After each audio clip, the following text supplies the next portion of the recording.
நாம் இப்பொழுது ஜூவிஸ் சினாகாக்கிலே நாம் நின்று கொண்டிருக்கிறோம். இது மகா பரிசுத்த ஸ்தலமாக கருதப்படுகிறது.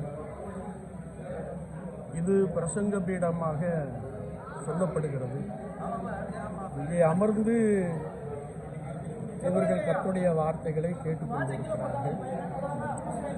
மேற்பகுதியிலே பெண்கள் அமர்ந்திருக்கிற ஒரு பகுதி. அவர்கள் கீழ்த்தளத்திலே அனுமதிக்கப்படுவதில்லை.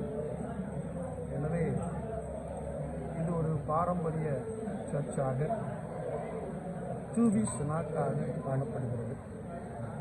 தற்பொழுது இதை ஒரு ஹிஸ்டாரிக்கல் பிளேஸாக மாற்றியிருப்பதை நாம் காண்கிறோம்.